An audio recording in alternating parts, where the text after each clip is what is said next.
15 commandes PowerShell que vous devez absolument maîtriser si vous êtes débutant ou encore professionnel. Bonjour à vous, j'espère que vous allez bien. Je vous souhaite une chaleureuse bienvenue sur ma chaîne Hey Cyber. Ici, j'aborde des thématiques liées à la cybersécurité, l'intelligence artificielle, le hacking ou encore la tech. Donc si cela t'intéresse, te passionne ou t'aimerais juste en savoir plus, t'es au bon endroit, n'hésite surtout pas à me laisser un petit pouce bleu et à t'abonner. Dans cette vidéo, je vais vous présenter les fondamentaux à connaître avant de se lancer dans PowerShell. N'hésitez pas, si vous avez des questions à me poser dans les commentaires, je vais y répondre avec un grand plaisir. Sans plus tarder, let's go!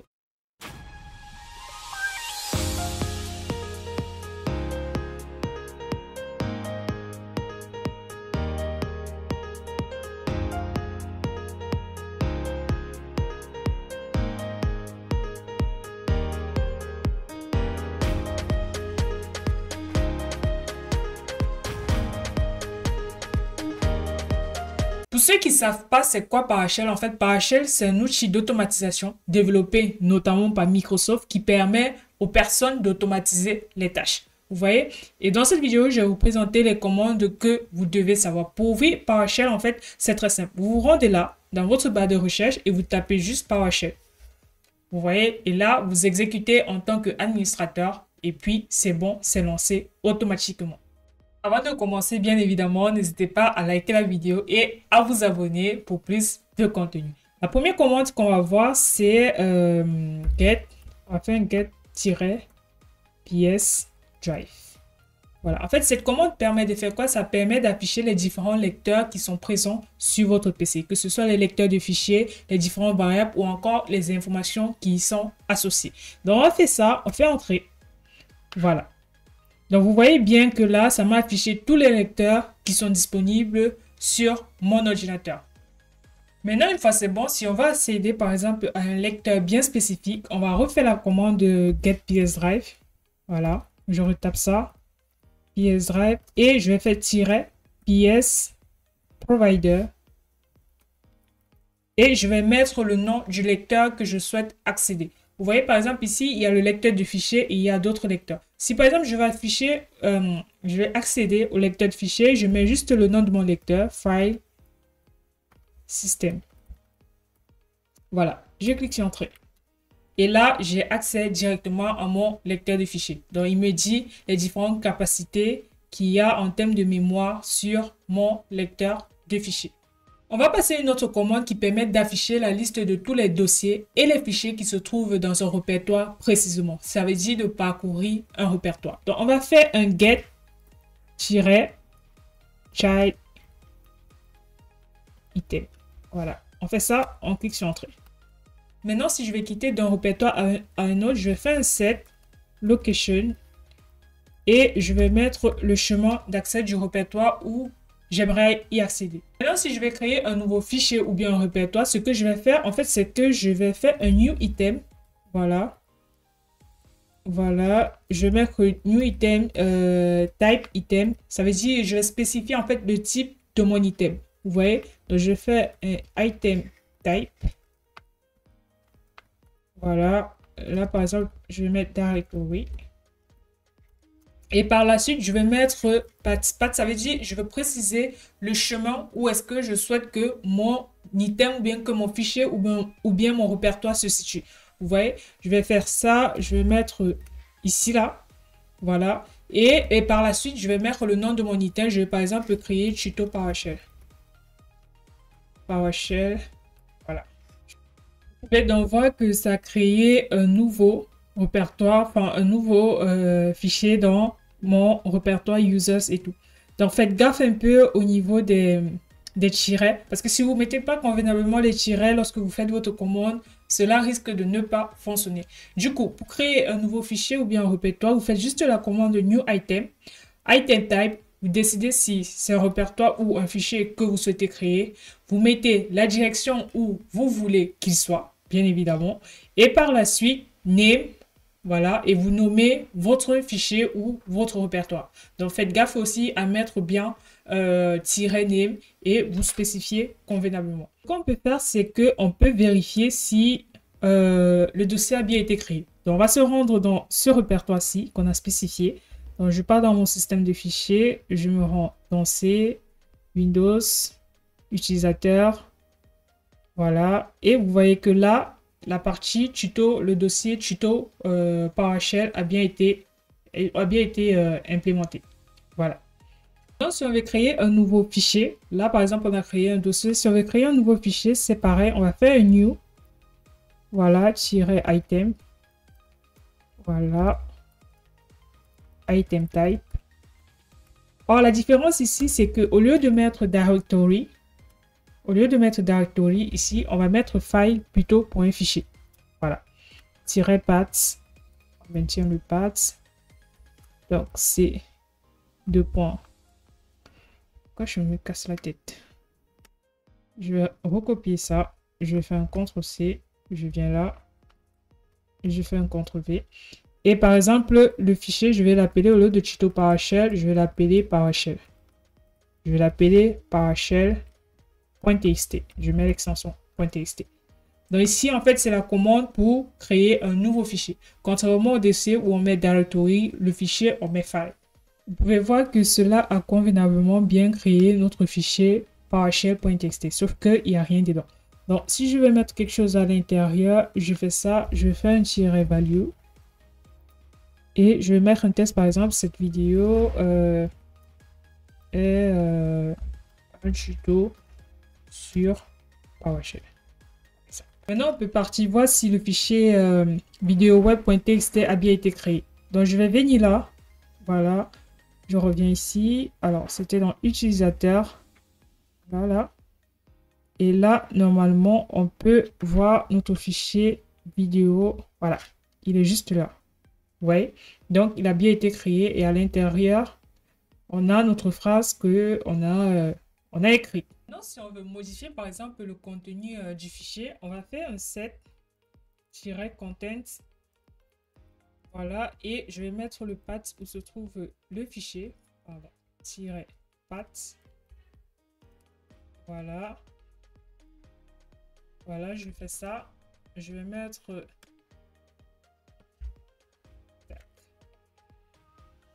Je fais ça. Hop. Je vais mettre le nom de mon fichier qui est vidéo web.txt. Vous vous souvenez du fichier? Je l'avais renommé, il me semble, hein, je l'avais renommé vidéo web.txt. Et maintenant, si je veux changer ce qui est à l'intérieur, je vais faire un -value. Et ici, je vais mettre un nouveau texte. Par exemple, ceci est une phrase. Ceci est une phrase. Voilà. Du coup, ici, avec cette commande, le setContent va me permettre de changer, voilà, ce qui se trouve déjà dans mon fichier. Et je clique sur Entrée. Maintenant, si je vais afficher les informations du fichier à partir de ma ligne de commande, ce qu'on va faire d'abord, c'est qu'on va faire un setLocation. Alors, setLocation, je vais me rendre... Alors, j'ai mal écrit. Je fais un setLocation, je vais me rendre vers ici. Souvenez là. Je me rends vers là. Je fais ça. Je fais un setLocation, je clique sur Entrée. Là, je suis dans le répertoire où se trouve mon fichier vidéo web.txt. Maintenant, une fois dans ce fichier-ci, je vais lui demander de m'afficher ce qu'il y a dans le fichier. Ça veut dire que je vais faire une get content. Voilà, get content, et je vais mettre vidéo web.txt. Voilà. Vous voyez, et ça m'affiche directement ceci, une phrase. Ça a bien remplacé. Vous voyez, là, on avait remplacé et ça m'a affiché directement ce qui est dans mon fichier. Je vais afficher ça à partir d'une fenêtre externe. Ce que je vais faire, c'est que je vais faire un get content et je vais faire un out voilà, grid view. Voilà. Je fais ça et je clique sur Entrée. Vous voyez, là, ça m'affiche à partir de la fenêtre, ceci est une phrase. Pour imprimer, vous faites la même commande, pardon. Au lieu de mettre grid view, vous mettez juste printer. Voilà. Tac. Et hop, ça ouvre automatiquement.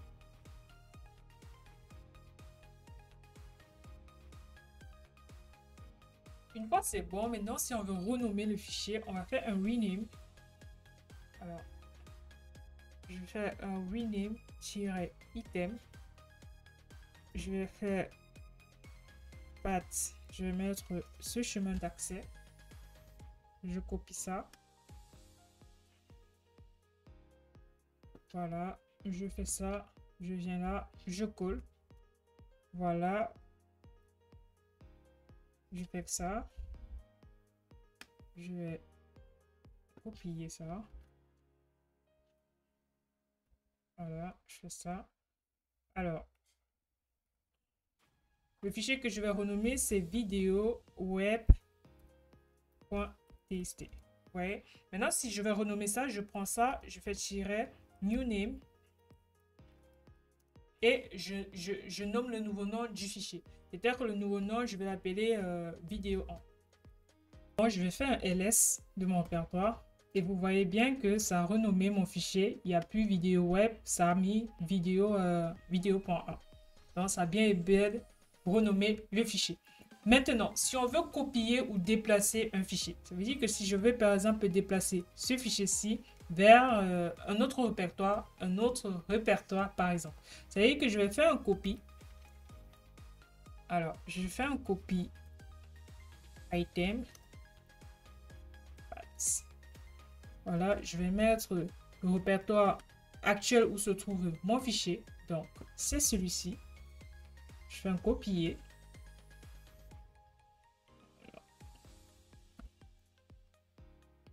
Tac. Je mets le répertoire actuel où se trouve mon fichier. Mon fichier, c'est vidéo.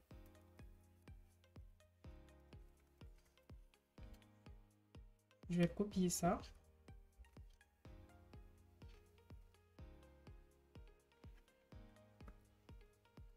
Je copie ça.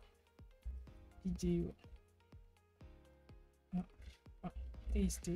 Et ensuite de ça, quand j'ai fini, je mets destination. Ça veut dire que dans quel répertoire je souhaiterais que mon fichier, par exemple, puisse être déplacé. Donc, j'ai mal tapé ici. J'ai mis ici, machin, au lieu de copie. C'est bien. Copie. Donc, c'est un copy item. Vous mettez le chemin où se trouve votre fichier. Voilà. Alors, j'ai un peu du mal avec cette commande. Je ne sais pas pourquoi ça me saoule.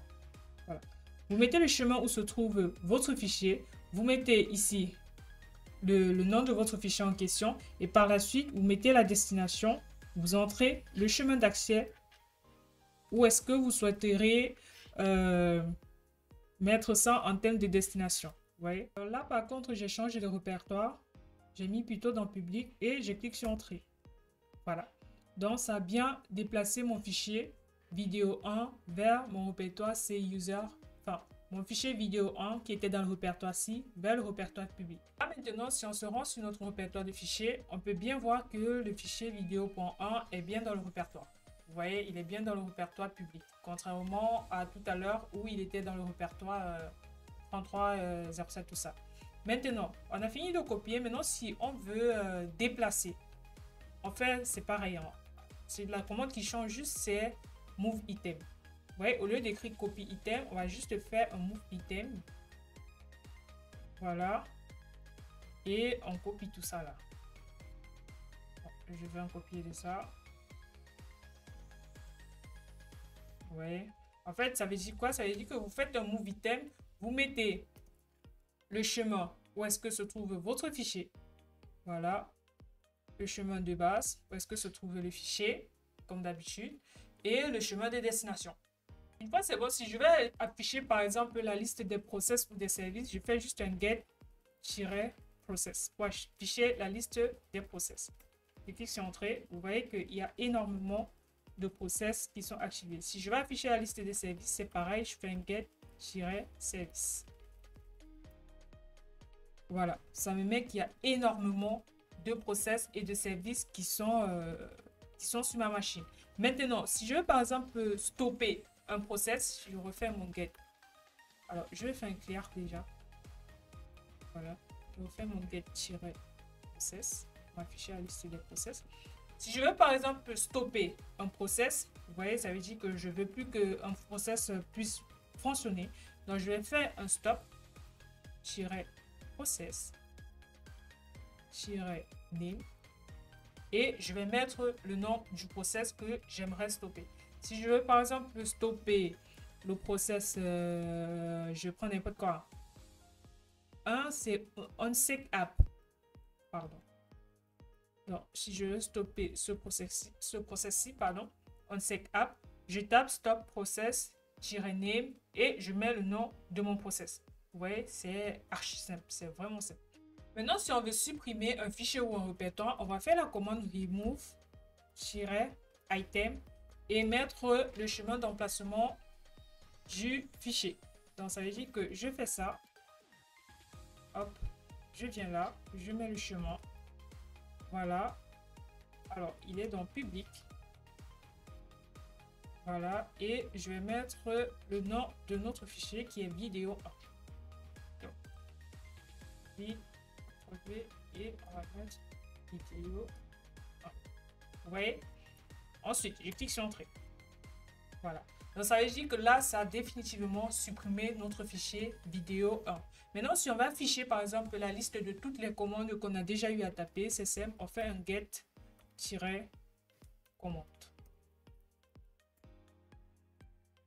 Oula.